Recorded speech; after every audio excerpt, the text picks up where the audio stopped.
Top quality और consistent performance के लिए सिर्फ सिल्वर पंप नाम याद रखना।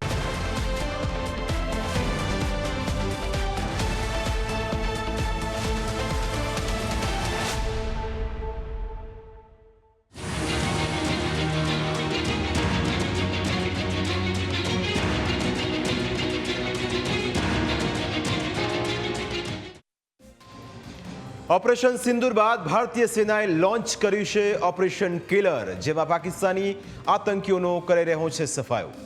કાયરતાપૂર્વક કરેલા પહલગામ હુમલાનો પાકિસ્તાન અને તેના આતંકીઓને જડબાતોડ જવાબ મળી રહ્યો છે.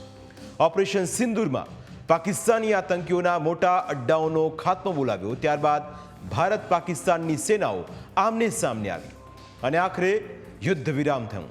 જો કે આતંકવાદ વિરુદ્ધ ભારતની લડાઈ ચાલુ છે અને આ લડાઈ ત્યાં સુધી ચાલુ રહેશે જ્યાં સુધી આતંકવાદનો ખાત્મો નહીં થાય. અને એટલે જ ભારતીય સેના જંગલો અને પહાડો ચીરીને ચલાવી રહી છે ઓપરેશન કિલર. આખરે આ ઓપરેશન શું છે અને કેવી રીતે આતંકવાદીઓને શોધીને મારવામાં આવી રહ્યા છે, આ તમામ સવાલોના અમે તમને જવાબ આપીશું. પરંતુ સૌથી પહેલા એ જાણીએ કે સેનાએ તેનું નામ ઓપરેશન કિલર કેમ રાખ્યું. 13 મે 2025ના રોજ ભારતીય સેનાના એડીજીપીઆઈએ સોશિયલ મીડિયા પર ઓપરેશન કિલરની જાણકારી આપી. આ પોસ્ટમાં લખવામાં આવ્યું હતું કે ભારતીય સેનાની રાષ્ટ્રીય રાઇફલ્સ વિંગને ગુપ્ત સોર્સિસથી શોપિયામાં આતંકીઓ હોવાની જાણકારી મળી. જે બાદ ભારતીય સેનાએ સર્ચ એન્ડ ડિસ્ટ્રોય એટલે કે આતંકીઓને શોધીને મારવા માટે ઓપરેશન લોન્ચ કર્યું. હકીકતમાં આ ઓપરેશન જમ્મુ કાશ્મીરના શોપિયા જિલ્લાના શોકલ કેલર નામના ગામમાં ચાલી રહ્યું છે. આ ગામ શોપિયાના કેલર બ્લોકમાં આવે છે, જે શોપિયામાંથી 12.5 અને શ્રીનગરથી 47 કિલોમીટર દૂર છે.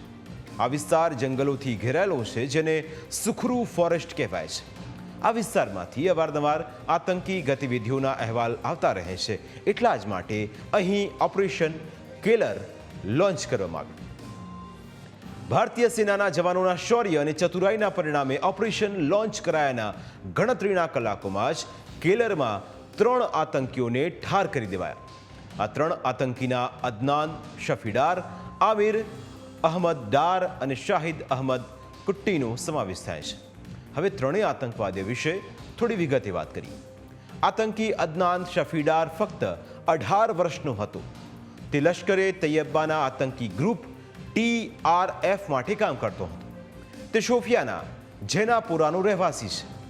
તે 18 નવેમ્બર 2024ના રોજ TRFમાં જોડાયો હતો. આતંકી આમિર અહમદ ડારની ઉંમર 27 વર્ષ હતી. તે લશ્કરે તૈયબાનો આતંકી હતો અને ધરમપોરાના શોપિયા વિસ્તારનો રહેવાસી હતો. તે 30 સપ્ટેમ્બર 2023ના રોજ આતંકવાદી તરીકે સક્રિય થયો હતો. આતંકી શાહિદ અહમદ કુટ્ટી 27 વર્ષનો હતો. તે લશ્કરે તૈયબાના આતંકી ગ્રુપ TRF માટે કામ કરતો હતો અને તે લશ્કરનો ઓપરેશનલ ચીફ કમાન્ડર હતો. તે શોપિયાના હીરપુરાનો રહેવાસી હતો. તેણે 8 માર્ચ 2023ના રોજ TRF જોઈન કર્યું હતું. આતંકવાદીઓ પાસેથી મોટી માત્રામાં હથિયાર અને બોમ્બ પણ મળી આવ્યા છે. આ હથિયારો થકી જ તેઓ આતંકવાદી હુમલાને અંજામ આપવાના હતા. પરંતુ તેઓ કોઈ પણ પ્લાન બનાવે તે પહેલાં જ સેનાના જવાનોએ તેમને મોતને ઘાટ ઉતાર્યા. તો બીજી તરફ શોપિયા પછી 15 મેના રોજ પુલવામામાં ભારતીય સેનાએ મોટી સફળતા મેળવી. પુલવામાના નાદિર વિસ્તારમાં ચલાવાયેલા સર્ચ ઓપરેશન દરમિયાન આતંકવાદીઓ અને સુરક્ષા દળો વચ્ચે એન્કાઉન્ટર થયું, જેમાં સેનાએ 3 આતંકીઓને ઠાર માર્યા. આ 3 આતંકીઓ જૈશ-એ મોહમ્મદના હતા. ઓપરેશન સિંદૂર અને ઓપરેશન કિલર બંને અલગ અલગ છે. ઓપરેશન કિલરનો ઉદ્દેશ દક્ષિણ કાશ્મીરના જંગલોમાં છુપાયેલા આતંકવાદીઓનું એન્કાઉન્ટર કરવાનો હતો, જેમાં સેનાના જવાનો કેવી રીતે જંગલમાં ઘૂસીને સર્ચ ઓપરેશનને અંજામ આપી રહ્યા છે તે તમે આ દ્રશ્યોમાં જોઈ શકો છો.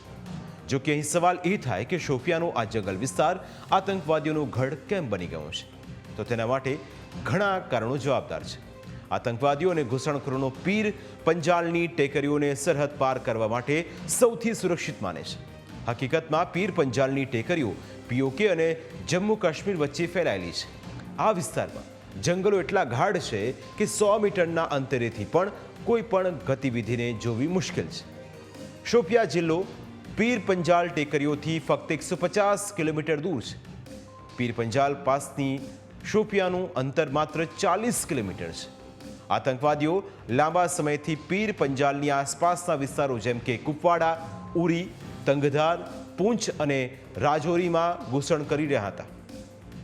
રક્ષા નિષ્ણાંતો કહેવા પ્રમાણે દક્ષિણ કાશ્મીરમાં મોટાભાગની ઘૂસણખોરી પૂંછ અને રાજૌરીથી થાય છે. પૂંછ મુગલ રોડ દ્વારા શોપિયા સાથે જોડાયેલો છે. આતંકવાદીઓ આ માર્ગે શોપિયાના પ્રવેશ કરે છે. બીજી તરફ શોકલ કેલર ગામ નજીક સુખરૂ જંગલ છે, જ્યાં આતંકવાદીઓ તેમના ઠેકાણા બનાવે છે. રક્ષા નિષ્ણાંતોનું કહેવું છે કે આ વિસ્તારમાં રસ્તાઓ કે પરિવહનની કોઈ અછત નથી. વસ્તી ખૂબ વધારે છે. એકવાર આતંકવાદીઓ આ વિસ્તારોમાં પહોંચી જાય પછી તેમને તેમની અન્ય પ્રવૃત્તિઓ કરવામાં કોઈ સમસ્યા નથી ડરતી. કહો કે આતંકવાદીઓ માટે આ વિસ્તાર સુરક્ષિત બની જાય છે. એટલું જ નહીં, આતંકવાદીઓની ઘૂસણખોરી પાછળ 2 મોટા કારણો જવાબદાર છે. પહેલું, આખા વર્ષ માટે અહીં વાડ રાખવી શક્ય નથી, અને બીજું કારણ કે સ્થાનિકોનો સપોર્ટ. જમ્મુ કાશ્મીરમાં એલઓસી અને ઇન્ટરનેશનલ બોર્ડરની કુલ લંબાઈ 1000 કિલોમીટર છે. લગભગ આખી સરહદ પર વાડ કરવામાં આવેલી છે, પરંતુ દર વર્ષે બરફવર્ષા અને હિમપ્રપાત જેવા કુદરતી સમસ્યાઓના કારણે જમ્મુ કાશ્મીરમાં લગભગ 400 કિલોમીટર વાડને નુકસાન થાય છે. ઉનાળા દરમિયાન તેનું સમારકામ કરવામાં આવે છે. વાડના સમારકામનો આ સમય એક પ્રકારની ગેપ પેદા કરે છે, જેનો આતંકવાદીઓ ફાયદો ઉઠાવે છે, કારણ કે આ સમય દરમિયાન તેમના પકડાવાના ચાન્સીસ ઓછા હોય છે. આતંકવાદીઓ પૂંછ અને રાજૌરીથી ઘૂસણખોરી કરે છે, ત્યારબાદ જંગલોમાં અથવા ત્યાં હાજર ગુફાઓમાં પોતાનો અડ્ડો બનાવે છે. શોપિયામાં પ્રવેશતા જ અલગતાવાદી વિચારધારા ધરાવતા સ્થાનિક લોકો આ આતંકવાદીઓને સપોર્ટ કરે છે. સ્થાનિકો તેમને છુપવાના સ્થળો બનાવી આપવામાં મદદ કરે છે. અલગતાવાદી વિચારધારાના કારણે સ્થાનિક યુવાનો સરળતાથી આતંકવાદી સંગઠનોમાં જોડાઈ જાય છે. શોપિયાના ઘણા લોકો હંમેશા આતંકવાદીઓને ઘરોમાં છુપાવીને રાખે છે, અને એટલે જ અહીં આતંકવાદીઓની ઘૂસણખોરી રોકવી મુશ્કેલ બની ગઈ છે. સ્થાનિકોના સપોર્ટના કારણે જ કદાચ પહલગામ હુમલાના આતંકવાદીઓ હજુ પણ શોધી શકાયા નથી. શોપિયા વિસ્તારમાં ઠેર ઠેર ઉર્દુમાં તેમના પોસ્ટર લગાવાયેલા છે. પહલગામ હુમલામાં સામેલ શંકાસ્પદો વિશે જાણકારી આપનારને 20 લાખ રૂપિયાનું ઇનામ આપવાની પણ જાહેરાત કરાઈ છે. જોકે હજુ સુધી આતંકીઓનો કોઈ જ પત્તો લાગ્યો નથી. પરંતુ ભારતીય સેનાના જાંબાઝ જવાનો આ આતંકવાદીઓને જલ્દી શોધી કાઢશે અને મોતને ઘાટ પણ ઉતારશે. જંગલો અને પહાડોમાં સર્ચ ઓપરેશન ચાલી રહ્યું છે. આ કામ એટલું સરળ નથી જેટલું આપણે વિચારીએ છીએ. ભારતના શૂરવીરો જીવના જોખમે દિવસ રાત આતંકવાદીઓને શોધખોળ કરી રહ્યા છે. આશા છે કે આતંકવાદીઓ જલ્દી જ પકડાઈ જાય, કારણ કે પહલગામ હુમલામાં નિર્દોષ લોકો સાથે આચરેલી બર્બરતા દેશ હજુ ભૂલ્યો નથી.